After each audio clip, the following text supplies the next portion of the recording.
Today we're going to look at objectivity, and indeed how to come up with a practice that can make us more objective and have, as a result, better lives. I'm Doug Smith of the Online Dharma Institute, that's onlinedharma.org.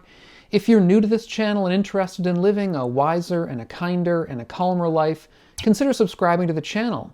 And click the bell down below if you want to receive notifications when I come out with new videos. And if you'd like a deeper dive into elements of the Dharma of early Buddhism, which is what we discuss here on this channel, check out my courses over on the Online Dharma Institute. There's been a lot of ink spilled over the years, decades, and centuries in philosophy about what objectivity really is, how to define it, how to become more objective.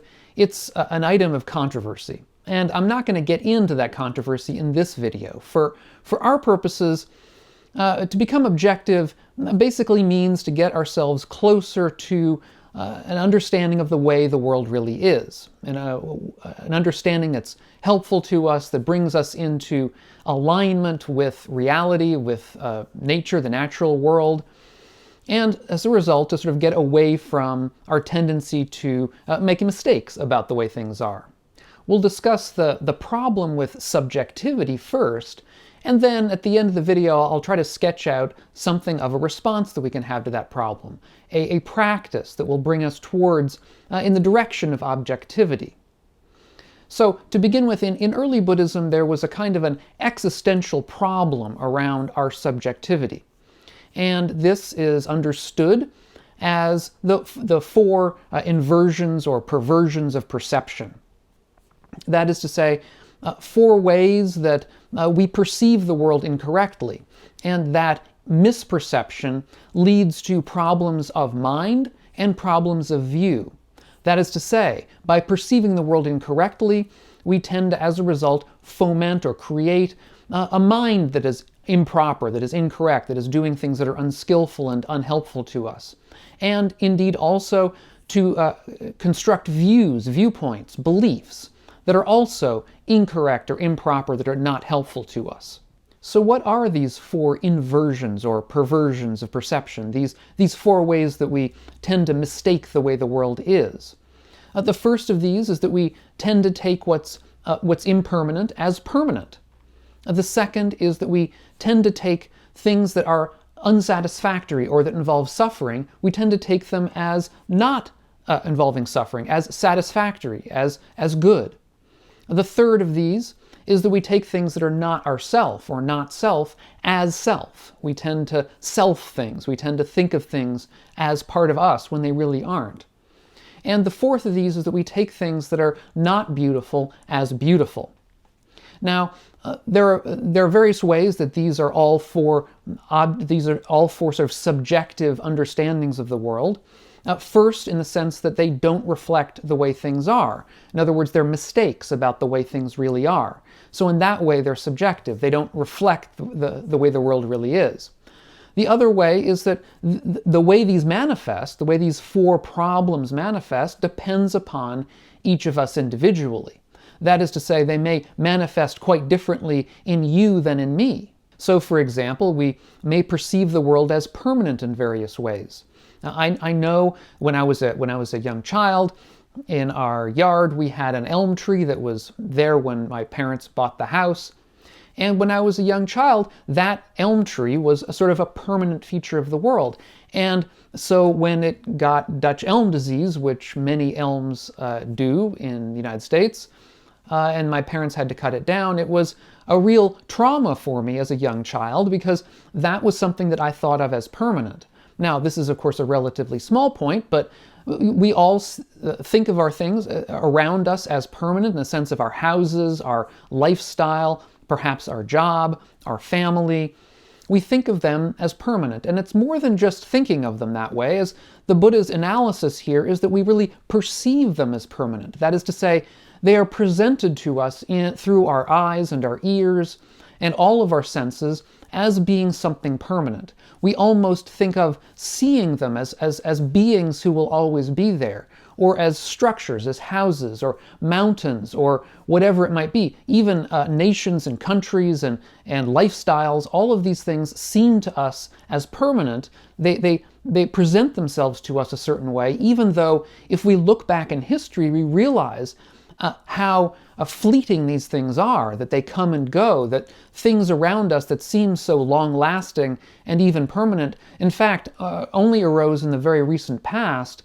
And if we look again at history, we see how similar things arise and pass in very quick succession. Now, the second problem is seeing things that are suffering as not suffering.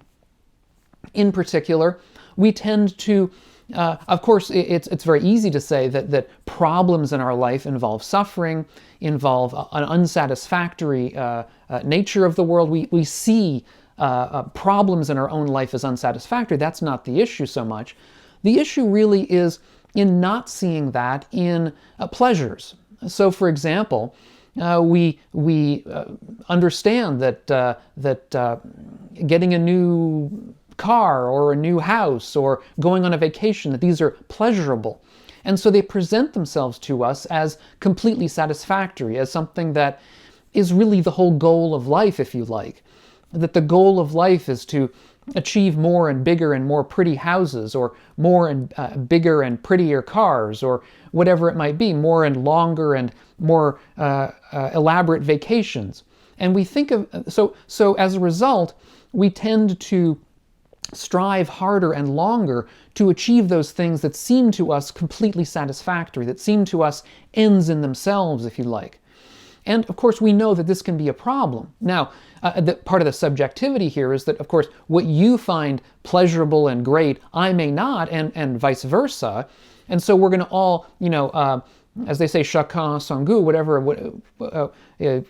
there's no accounting for taste, as we say in English.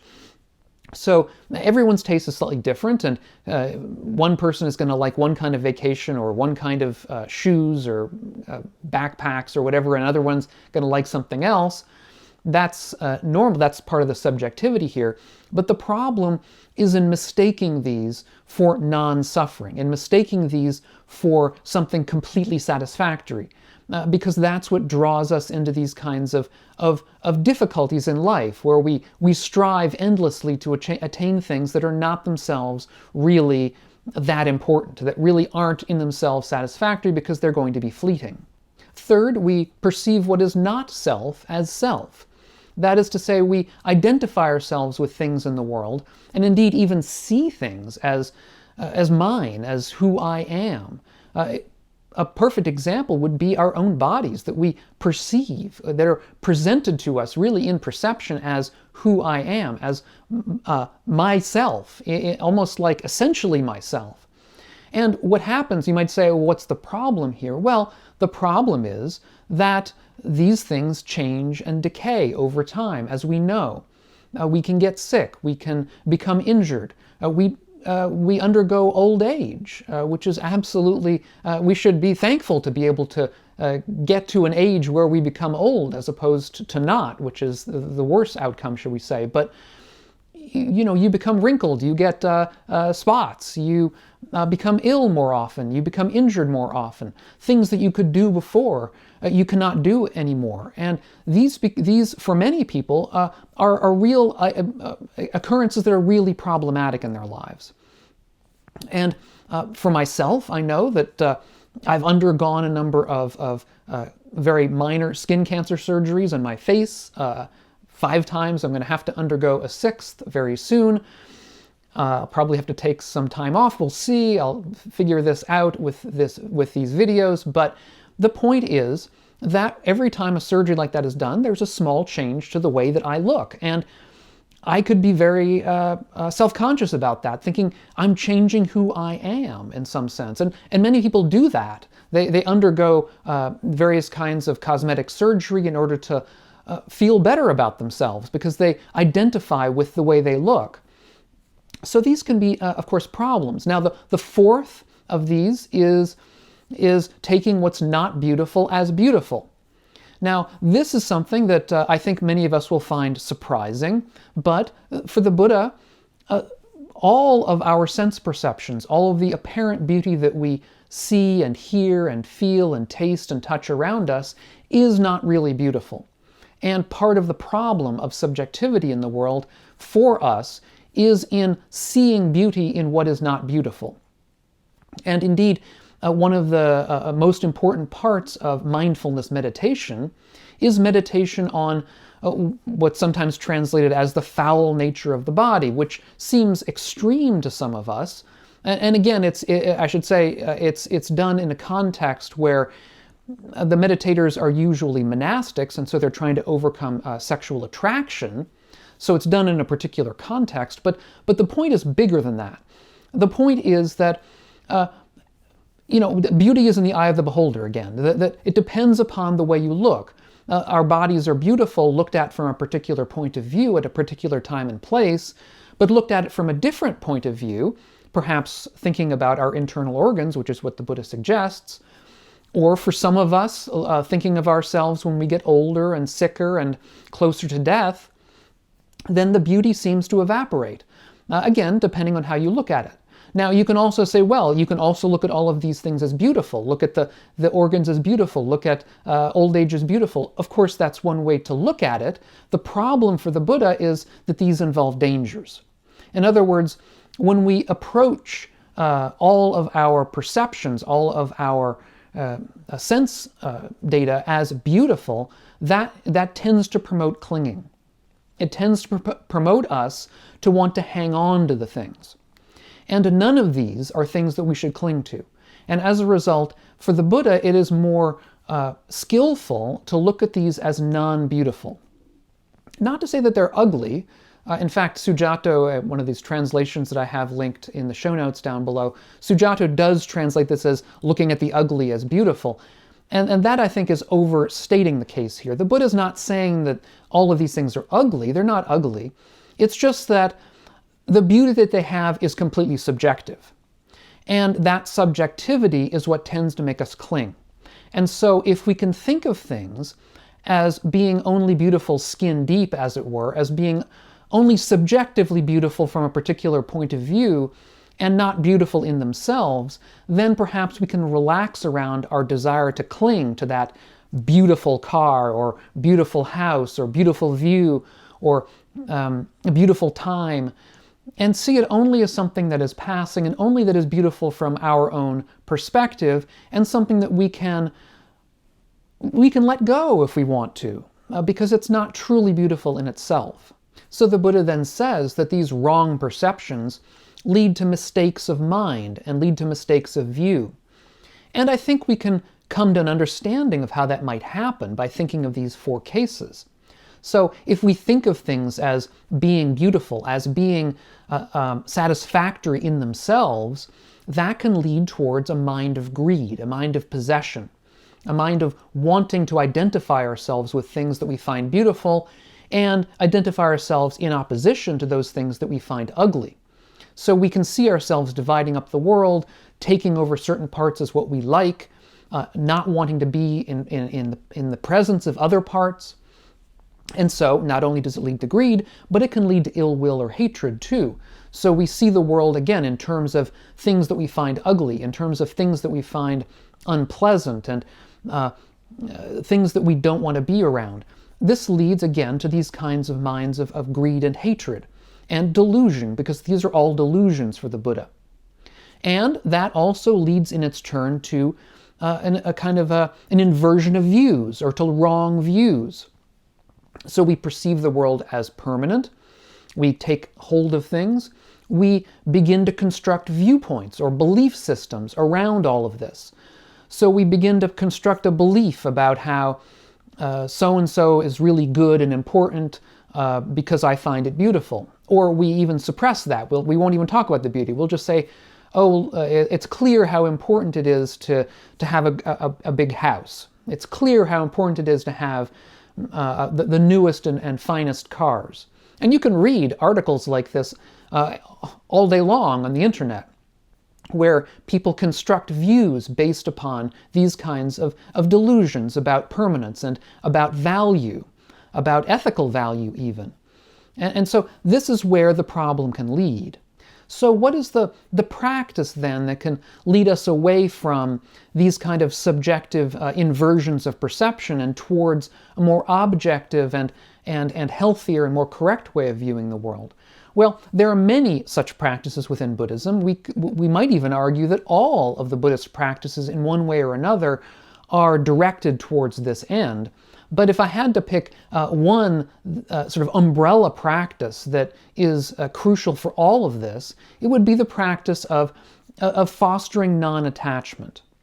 Because it's precisely our attachment to the world and to various objects in the world and views and viewpoints and mind states and all the rest, it's our attachments that bring problems. Indeed, it's attachments that cause us to be biased in various ways, where biases introduce this kind of problematic subjectivity that draws us away from the way things really are and towards our own kinds of delusions and hatreds and greeds. And indeed, this is why the gold standard of experimental techniques within the sciences are designed in various ways to eliminate bias.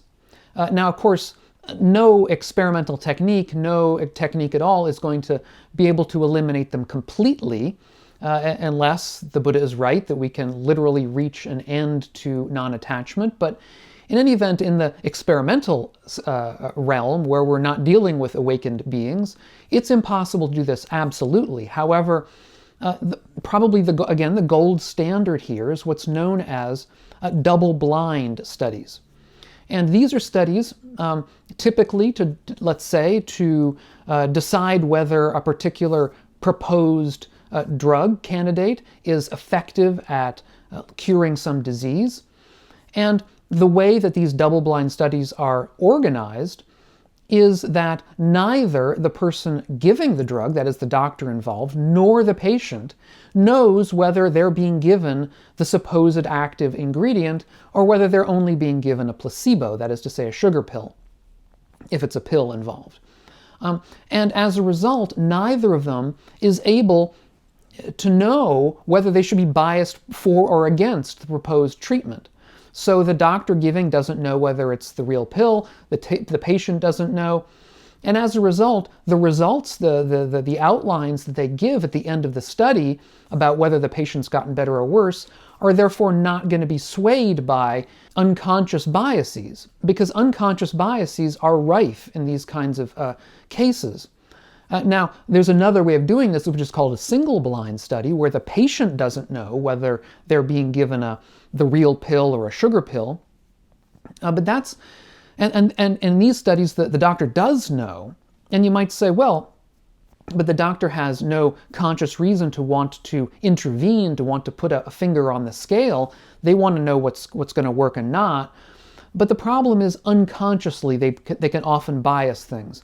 Because determining, let's say, whether a patient has gotten better or even gotten better, a little bit better over a period of, let's say, a week, if it's some large disease, oftentimes these decisions are made based on subtle cues. And unconsciously, if you know that you're supposedly giving them what's going to work, you're going to unconsciously say, oh, this person must have gotten better because I've given them the right thing.